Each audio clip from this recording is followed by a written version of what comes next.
आगे शेख सादी रहमतुल्लाह इसी बंद या इक़्तिबास को शेरी अंदाज़ में बयान करते हैं और इस इक़्तिबास से जो सबक मिलता है अखलाक़ी, उसकी तरफ रहनुमाई करते हैं। शेख रहमतुल्लाह फरमाते हैं कि दरख्ती के अकनू गिरफ्त است पाई, एक दरख्त जो अभी गिरफ्त पकड़े हुए है, अस्त है का माना होता है, ये असल में था गिरफ्त अस्त, पकड़े हुए है, पाई पाँव, यानी पाँव से मुराद है दरख्त का पाँव क्या होता है, उसकी जड़। ऐसा दरख्त जिसने अभी जड़ पकड़ी है, अभी अभी पैदा हुआ है, बानीरवी शख्सी बर आयद जजाई, तो थोड़ी सी ताकत के साथ, नीरू कहते हैं ताकत को, जैसे सीमट का फर्श करते हैं तो ऊपर खालिस सीमट घोल कर भी एक तय बैठा देते हैं ताकि वो पक्का हो जाए, ताकतवर हो जाए फर्श और रेत उसके अंदर से झड़ के ना निकले, तो उसको नीरू कहते हैं। ये फ़ारसी का लफ्ज़ है, नीरू का माना होता है ताकत और क़ुव्वत। तो थोड़ी सी ताकत से, शख्सी एक आदमी की थोड़ी सी ताकत से बर आयत ज़जाई, बाहर आ जाता है जगह से, तो उस जो नौ मौलूद नया पैदा होने वाला पौधा है, अभी निहाल है, उसको थोड़ी सी ताकत से भी उखाड़ा जा सकता है। वगर हम चुना रोज़गारी हली, वगरना इसी तरह कुछ दिनों तक, रोज़गारी कुछ मुद्दत तक, कुछ दिनों तक, हली उसको तू छोड़ दे, अगर कुछ दिनों तक इसी तरह तू उसको छोड़ देगा उस पौधे को, बगरदूनश अज बीख बर न घुसली, गर्दून कहते हैं चरखी को, या क्रेन आजकल जदीद आला आ गया है, क्रेन के ज़रिए दरख्त को खेड़ते हैं, तो उसको चरखी के साथ, पुली के साथ, अज बीख जड़ से, बर न घुसली नहीं तो उखेड़ सकेगा। ये या हाजिर की है, वाहिद हाजिर की, और ये या जो है ये बाज़ यानी तनकीर की है, और ये भी नकिरा की या है। तो अगर ये दरख्त जड़ पकड़ गया तो इसको अगर क्रेन के साथ भी उखेड़ेंगे तो बहुत मुश्किल हो जाएगा। सरे चश्मा शायद गिरफ्तन बबील, चश्मे का सर जिसने अभी पानी ने अभी मुंह ही निकाला है, यानी खाले के ज़रिए आप पानी देते हैं, तो अगर खाले से सुराख किसी खेत में हो जाता है और पानी उधर जाने लग जाता है, तो उसको एक बेलचे के साथ, एक बेलचा मट्टी के साथ उसको बंद किया जा सकता है। लेकिन अगर बील को कहते हैं बेलचे को, बेलचा फ़ारसी का लफ्ज़ है, तो एक बेलचे के साथ पकड़ा जा सकता है चश्मे के सर को, यानी चश्मा यानी पानी लीक होते ही उस लीकेज को फौरी बंद किया जा सकता है। चू पुरशद, लेकिन जैसे ही वो पुर हो जाता है, ज़्यादा हो जाता है पानी, न शायद नहीं हो सकता, गुज़िश्तन बपील गुज़रना एक हाथी के ज़रिए, तो एक हाथी पर सवार होकर भी आप उस पानी के धारे में से नहीं गुज़र सकते, इतना शिद्दत के साथ वो पानी बहने लग जाता है। तो दरअसल बादशाह ने वज़ीरों की बात को रख दिया और उस चोरों के बेटे को पालना शुरू कर दिया, जबकि बादशाह की राय ये थी कि इसको हम अभी कत्ल कर देंगे तो फितना ही जड़ से उखड़ जाएगा, अभी तो ये छोटा है, बड़ा हो गया तो फिर पता नहीं क्या आफत लाएगा।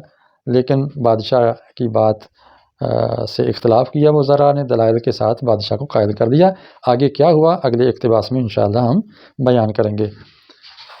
अच्छा, इस हिस्से के अंदर हम थोड़ी सी चीज़ें ले लेते हैं फ़ेल के बारे में। ये फ़ेल है, ये भी फ़ेल है, ये फ़ेल है, गिरफ्तन, गुज़िश्तन, ये अफ़आल हैं। गिरफ्तस्त का मस्दर है गिरफ्तन, गिरफ्तन का माना होता है पकड़ना, लेना, पकड़ना या लेना। और आयद का मस्दर है आमदन, आमदन का माना होता है आना, और अगर बार शुरू में लग जाए, बार आमदन, तो इसका मतलब है बाहर निकालना या लाना, बाहर भेजना, बरामदात इसी से है। हली लफ्ज़ बना है हलीदन मस्दर से, हलीदन का माना होता है छोड़ देना, छोड़ना। बर न गुसली, गुसलीदन मस्दर से, गुसलीदन का माना भी होता है उखेड़ना, उखेड़ना। گرفتن آ گیا ہے، اور گزشتن ایک مصدر آ گیا، گزشتن مصدر، اس کا معنی ہوتا ہے گزرنا، گزرنا۔ یہ زے کے ساتھ بھی لکھتے ہیں، زال کے ساتھ بھی لکھتے ہیں، دونوں طرح جائز ہے۔ اب یہ ہمارے پاس مصادر آگے ہیں۔ مصادر کی نشانی میں نے بتائی تھی کہ فارسی مصدر کے آخر میں تن یا دن آتا ہے، تے نون یا دال نون، یہاں دن، دن، دن، تن اور تن، یہ فارسی مصدر کی نشانی ہے۔ اس سے آگے افعال بنائے جا سکتے ہیں۔ پچھلے نثری حصے کے اندر ہم نے فعل ماضی بعید بنایا تھا، وہ یہ تھا کہ نون اس کی ہٹا کے رہ جاتا ہے گرفت، اور گرفت کے بعد ہے لگائیں اور بود لگائیں تو فعل ماضی بعید بن جاتا ہے۔ گرفتہ بود پکڑا ہوا تھا، اور اس کے آگے اگر ند لگا دیں تو یہ جمع کا صیغہ بن جائے گا، گرفتہ بودند، انہوں نے پکڑا تھا۔ اور اگر یا لگا دیں، گرفتہ بودی، گرفتہ بودید، گرفتہ بودم، گرفتہ بودیم، تو یہ پوری گردان ہو جاتی ہے، گرفتہ بود، گرفتہ بودند، گرفتہ بودی، گرفتہ بودید، گرفتہ بودم، گرفتہ بودیم۔ اور اگر اس نون کو ہٹا کے ہے بود کی بجائے ہے است لگا دیں، است، تو یہاں است کی سین تے ہٹا کے ند لگا دیں گے تو بن جائے گا گرفتہ اند، گرفتہ است، یہ ماضی قریب بن جائے گا، اس نے پکڑا ہے، اور آگے گردان ہو جائے گی گرفتہ است، گرفتہ اند، گرفتہ ای، گرفتہ عید، گرفتہ ام، گرفتہ ام۔ اسی است کی جو الف ہے ان کے ساتھ لگتی جائے گی۔ یہ ضمیر بارزہ جو موجود ہیں، نظر آنے والی ضمیریں، فاعلی ضمیریں، یہ لگاتے جائیں گے تو گردان بن جائے گی۔ اس طرح حلیدن ہے، یہ فعل ماضی بعید کی گردان بنی، اور یہ فعل ماضی قریب کی گردان بنی، قریب کا گزرا ہوا زمانہ اس میں ہے۔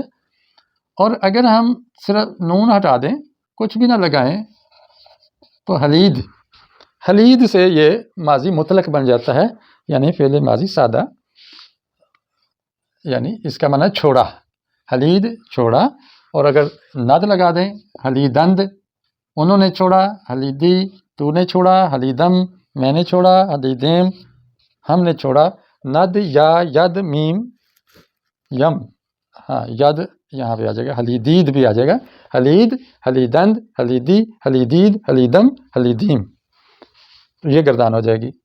اور اگر ہم اس مصدر کی نون کو، نون مصدری ہٹا کے شروع میں می لگا دیں تو وہ ماضی استمراری بن جائے گا، یعنی گزرے ہوئے زمانے میں ایک کام زیادہ بار ہوا ہو، جاری رہا ہو۔ تو یہ انشاءاللہ میں اگلے لیکچر میں کچھ اقسام ماضی کی آپ کو بتا دوں گا۔ آج ہم نے فعل ماضی بعید کو بھی دہرایا ہے جو پچھلے حصے میں دیا، پچھلے اقتباس میں کیا تھا، اور یہ ماضی قریب ہو گیا، اور یہ ماضی مطلق یہ بن گیا۔ انشاءاللہ اسی طرح ہم سٹیپ بائی سٹیپ آگے بڑھیں گے۔ اسی پر آج اکتفا کرتے ہیں۔ آپ کو اگر یہ لیسن مفید ہو تو لائک کریں، شیئر کریں، اور اگر اس میں کوئی تجویز ہے یا آپ کا کچھ سوال ہے وہ کیجئے، انشاءاللہ آپ کو تسلی بخش جواب دینے کی کوشش کی جائے گی۔ السلام علیکم ورحمۃ اللہ وبرکاتہ۔